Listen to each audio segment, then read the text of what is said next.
So you have this process, which is quite spontaneous, going on. We call it life. It's controlling itself. It's aware of itself. It's aware of itself through you. You are an aperture through which the universe looks at itself. And because of it's the universe looking at itself through you, there's always an aspect of itself that it can't see. So it is like that snake, you see, that is pursuing its tail. Because the snake can't see its head, like you can't. We always find, as we investigate the universe, make the microscope bigger and bigger, and we will find ever more minute things. Make the telescope bigger and bigger and bigger, and the universe expands because it's running away from itself. It won't do that if you don't chase it.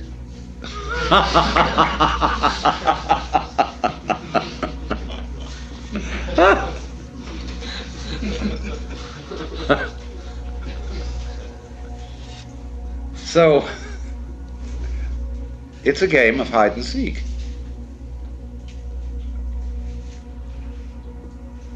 Really, when you ask the question, who is doing the chasing, you are still working under the assumption that every verb has to have a subject. That when there is an action, there has to be a doer. Well, that's what I will call a grammatical convention, leading to what Whitehead called the fallacy of misplaced concreteness. Like the famous "it" in "It Is Raining." So when you say, there cannot be knowing without a knower, this is merely saying no more than there can't be a verb without a subject. And that's a grammatical rule and not a law of nature. Anything you can think of as a thing, as a noun, can be described by a verb. And there are languages which do that. It sounds awkward in English, but face it, when you look for doers as distinct from deeds, you can't find them. Just as when you look for stuff underlying the patterns of nature, you can't find any stuff, you just find more and more patterns. There never was any stuff, it's a ghost. What we call stuff is simply patterns seen out of focus, and it's fuzzy, so we call it stuff. You know, like that K-pop. So, we have these words: energy, matter, being, reality, even Tao. And we can never find them. They always elude us entirely. Although we do have the very strong intuition that all this that we see is connected or related. So we speak of a universe, although that word really means one turn. It's your turn now. Or like you make one turn to look at yourself, but you can't make two turns and see what's looking. So it's very simple, therefore. You only have to understand that you can't do anything about it. And as they say in Zen, you cannot take hold of it, but you can't get rid of it. And in not being able to get it, you get it. So all these trials that gurus put their students through have as their ultimate object convincing you that you can't do anything. Only it's convincing you very thoroughly. It's convincing you in more than a theoretical way. Now perhaps I shouldn't tell you that, but you see, I'm not a guru, in that I don't give individual spiritual direction to people. and I give away the Guru's tricks. That may not be very good, but on the other hand, those tricks are only necessary in the sense that I would say to someone, it's necessary for you to go to a psychiatrist if you think you must. And if you are not going to be satisfied without going to Japan and studying Zen Buddhism from a Roshi, okay, you better go. It isn't necessary unless you say it is. If that's the only thing that'll satisfy you, and you feel that deep down inside you. If you've got that yen, therefore you've got that yen. But if on the other hand you haven't, you haven't. And I'm not going to put you down on that account, you see. The point is, what do you want to do? What is it in you to do? But there it is, that you can struggle and struggle and struggle, and indeed will do so, as long as you have the feeling inside you that you're missing something.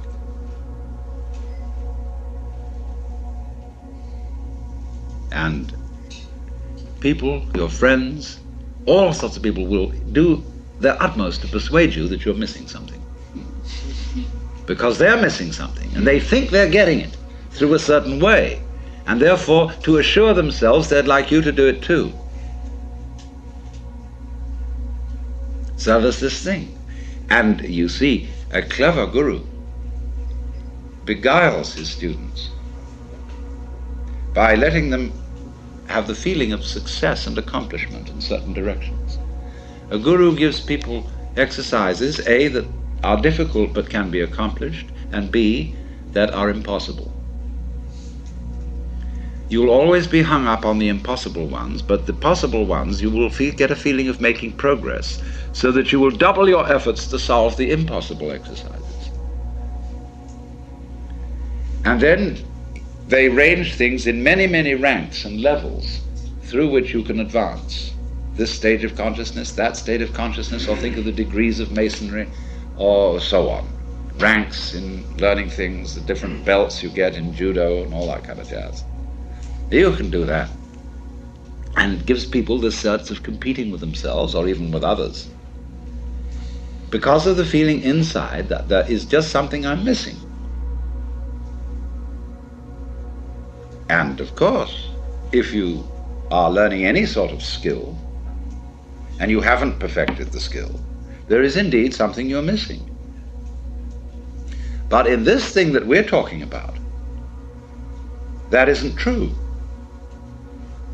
Because you, as the Buddhists say, are Buddhas from the very beginning. And all that searching is like looking for your own head, which you can't see and therefore might conceivably imagine that you're lost. So, that indeed is the point, that we don't see what looks, and therefore we think we've lost it. And so we're in search of the self, the Atman. Well, that's the one thing we can't find, because we have it. We are it. But we confuse it with all these images. So therefore, if you understand perfectly clearly that you can't do anything to find that very, very important thing, God, enlightenment, nirvana, whatever, then what?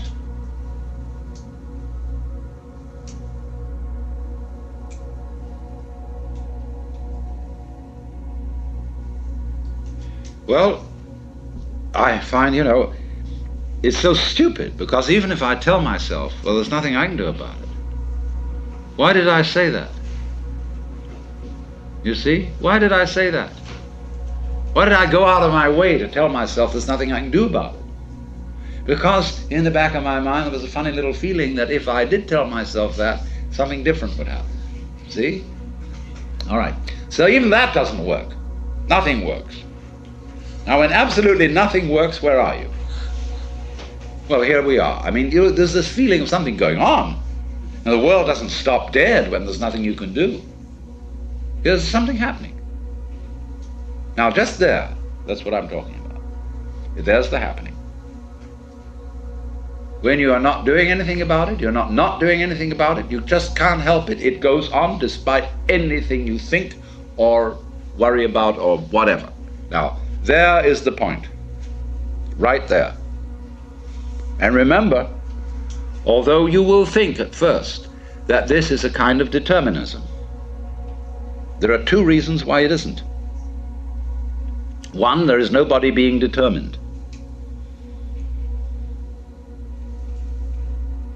Now, other people think of determinism as the direction of what happens by the past, the causation of what happens by the past. Now, if you will use your senses, you will see that that is a hallucination. The present does not come from the past. If you listen, and only listen, close your eyes, where do the sounds come from, according to your ears?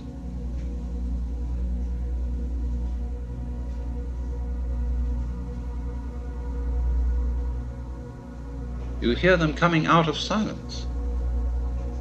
The sounds come, and then they fade off. They go like echoes, or echoes in the labyrinths of your brain, which we call memories. The sounds don't come from the past. They come out of now and trail off. You can do that later with your eyes.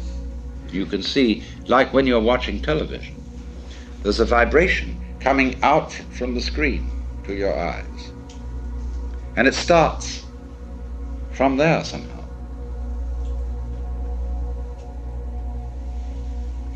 Because we see the hands and then they move, we think that the movement is caused by the hands, and that the hands were there before and so can move later.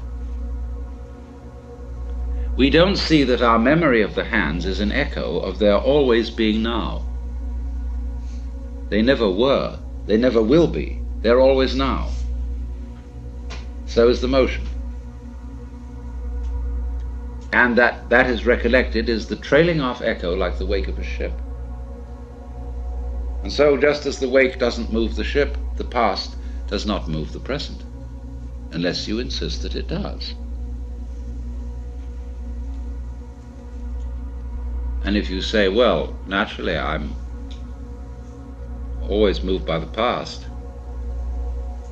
that's an alibi. And it completely fails to explain how you ever learn anything new. That's why all the psychologists who are mostly behaviorists are completely bogged down in trying to find a theory of learning. Because according to the theory of learning that we have, everything that new that you assimilate is really only learned when translated into terms of what you already know. So in that sense, learning becomes like a library which increases only by the addition of books about books already in it. A lot of libraries are indeed like that. So that's what we call scholasticism. So then, you become aware that this happening isn't happening to you because you are the happening. The only you there is what's going on. Yeah, feel it. And disregard these stupid distinctions that you've been taught. I mean, stupid relatively speaking. And feel it genuinely. When you feel it genuinely, you get down to rock bottom, all that isn't there. That's a game that's been erected on it.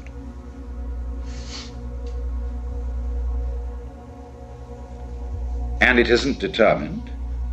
In other words, you get this odd feeling of a synthesis between doing and happening, in which doing is as much happening as happening, and happening is as much doing as doing. And if you're not very careful at that point, you'll proclaim yourself God Almighty in the Hebrew Christian sense. Like Freud alleges babies feel that they're omnipotent. And in a way they are. I am omnipotent insofar as I'm the universe. But I'm not omnipotent in the role of Alan Watts. Only cunning.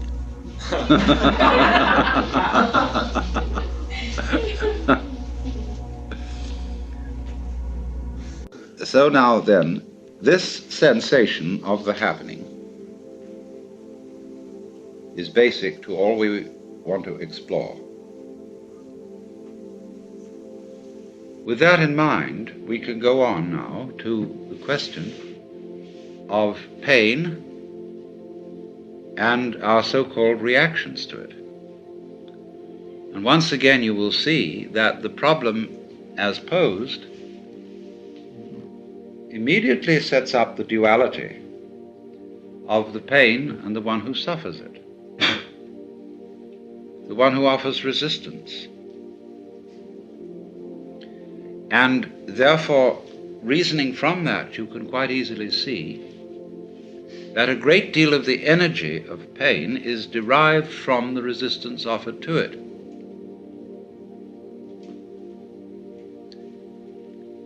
And that resistance takes very many forms, not only of attempts to get away from a pain which is present. Let's suppose you tried to run away from a migraine headache. As you carry it with you, you can't get away from it, and it seems to be absolutely in the middle of everything that you are. So that however much you thresh and resist, the pain goes with the threshing. Other forms of pain are problematic to a large extent because of our prior anxiety about them, and because of the valuations that we put on them. And we may as well start from that point. And what we very largely dislike about people in pain is the noise they make. When I challenged R.H. Blythe and said, "You're a vegetarian, but don't you realize that plants have feelings?" He said, "Yes, I do, but they don't scream so loudly." And so, say in a hospital or any place like that, it is taboo to scream, because you must understand that hospitals and any institution of that kind is run for the convenience of the staff. All institutions are. And so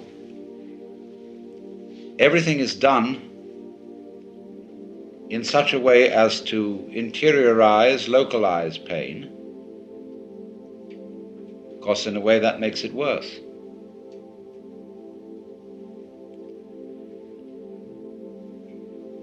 So we have a big social problem, fundamental, right from the beginning, about our reaction to anything painful. And these are very odd things. Let's take, for example, when a child has eaten something that doesn't agree with it and it vomits. Now, you well know that when you've got a bad stomach, that vomiting is a very pleasant release from that. But because when Mama sees the vomit, or somebody else does, they say, "Ugh," you are taught that doing it is socially unacceptable, and therefore people suppress vomiting and learn from their parents that it's nasty, just as they learn that excrement is nasty, and just as they learn to worry about disease and death. Now, there really isn't anything radically wrong with being sick or with dying. Who said you're supposed to survive? Who gave you the idea that it's a gas to go on and on and on? And we can't say that it's a good thing for everything to go on living from the very simple demonstration that if we enable everybody to go on living, we overcrowd ourselves. That we're like an unpruned tree. And so therefore, one person who dies in a way is honorable because he's making room for others. And the panic that all life everywhere must be saved, although each one of us individually will naturally appreciate it when anybody saves our life, if we apply that case, you see, all around, we can see that it's not workable. We can also look further into it and see that if our death could be indefinitely postponed, we would not actually go on postponing it indefinitely.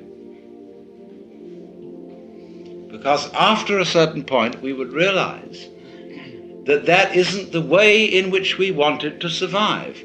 Why else would we have children?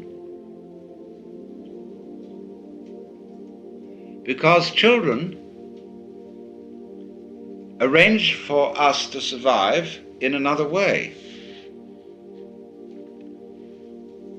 By, as it were, passing on a torch, so that you don't have to carry it all the time. There comes a point where you can give it up and say, now you work. It's a far more amusing arrangement for nature to continue the process of life through different individuals than it is always with the same individual. Because as each new individual approaches life, life is renewed. And one remembers how fascinating the most ordinary everyday things are to a child, because they see them all as marvelous, because they see them all in a way that is not related to survival and profit. And when we get to thinking of everything in terms of survival and profit value, as we do, then the shapes of scratches on the floor cease to have magic. And most things, in fact, cease to have magic. So therefore, in the course of nature, once we have ceased to see magic in the world anymore, we are no longer fulfilling nature's game of being aware of itself. There's no point in it anymore. And so we die. And so something else comes to birth, which gets an entirely new view. And so nature's self-awareness is a game worth the candle. It is not, therefore, natural for us to wish to prolong life indefinitely. But we live in a culture where it has been rubbed into us in every conceivable way that to die is a terrible thing.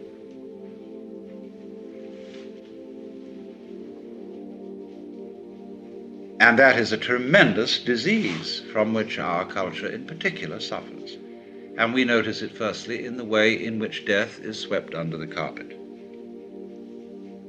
This is one of the major problems in hospital work.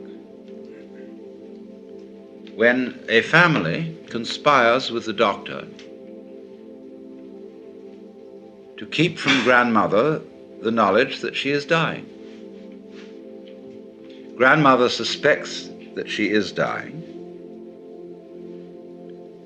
but probably doesn't really want to know for sure. And her family talk with her in such a way as to say, well, it'll be, you'll probably be getting all right in a few weeks. Won't it be nice to be able to do this, that, and the other? Because they have this funny feeling that it's important to build up courage and hope. And so they become liars, and a mutual mistrust develops. Because once you are playing the game on that level, you tend to play the mistrust on other levels. And so the person is left to die alone, suddenly, unprepared, and doped up to the point where death hardly happens. And there is no derivation from it of the peculiar spiritual experience that can come with death.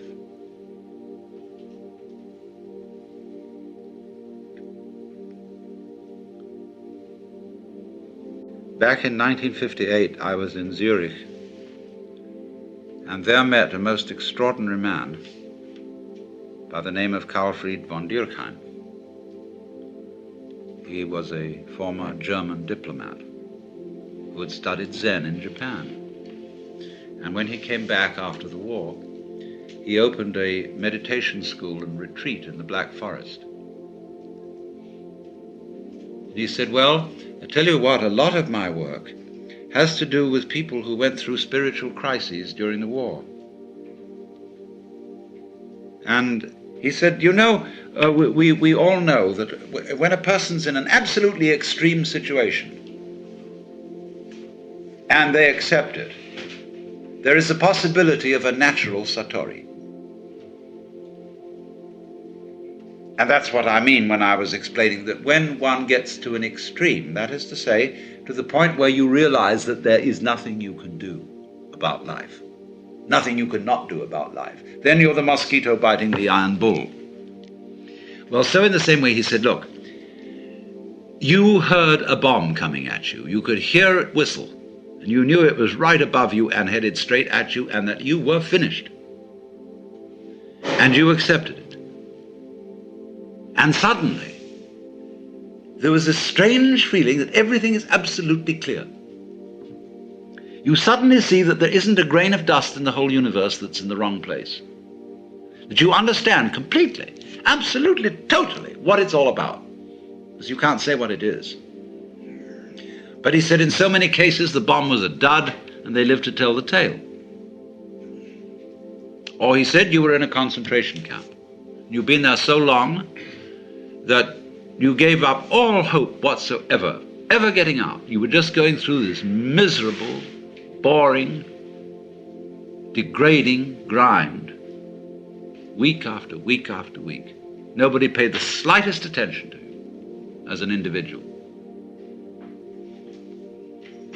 You knew you would never get out, and you accepted it. And suddenly, something changed. This extraordinary feeling of freedom. Or he said, you were a displaced refugee. You had lost your family. You didn't know whether they even existed. You were miles from your home. You didn't know whether it existed. You had lost your job, your very identity. You were absolutely nowhere, and you accepted it. And suddenly, you were as light as a feather and free as the air. Now he said, so many people have had those experiences, and they talk about them to their families and friends, and they say, oh, well, you were under terrific pressure, and you probably had some hallucination, you know?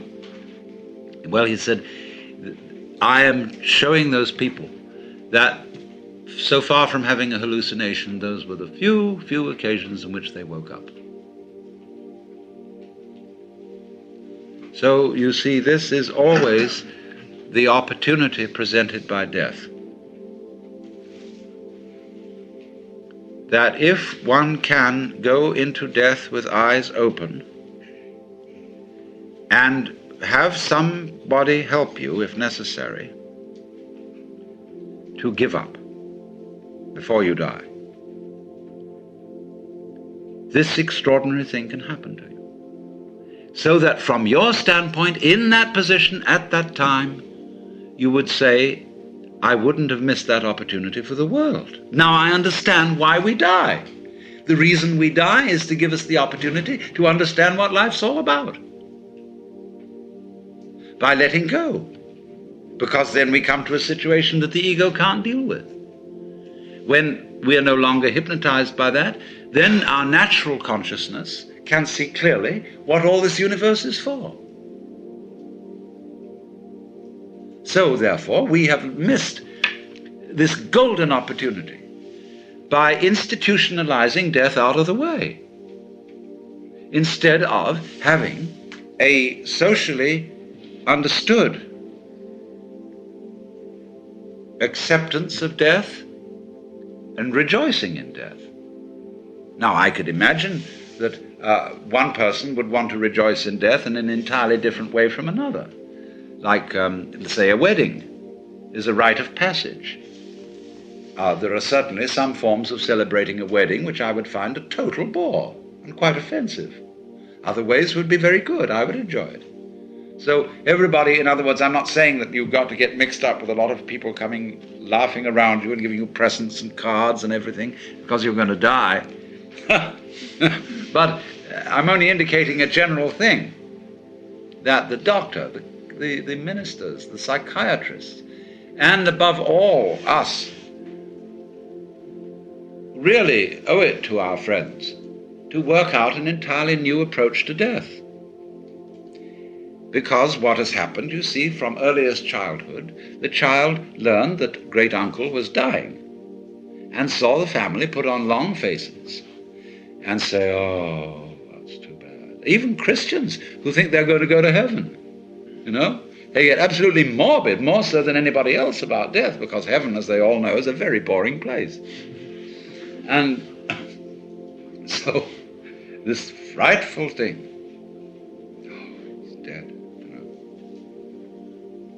now one understands that for the living,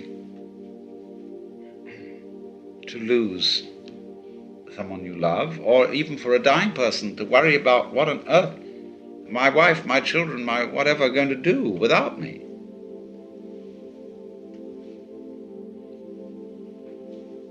One can understand a certain worry in that. But nobody is indispensable. And there comes a point when you have to say, I'm sorry, but I am completely going to abandon responsibility for anything.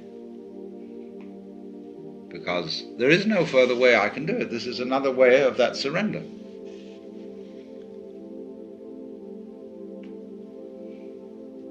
And then the curious thing that occurs is the moment all that has dropped, suddenly it dawns on you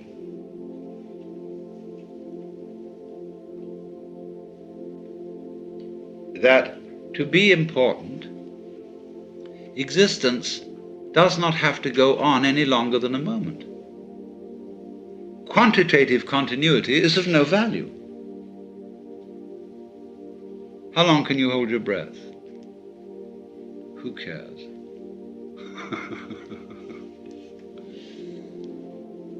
So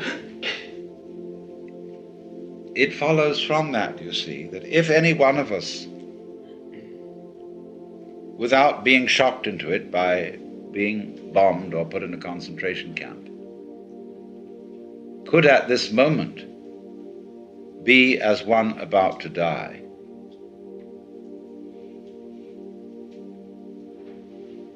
genuinely and honestly, we would understand the mystery of life.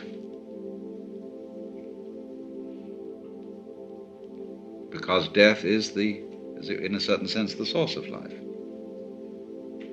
Just as we see in nature when the leaves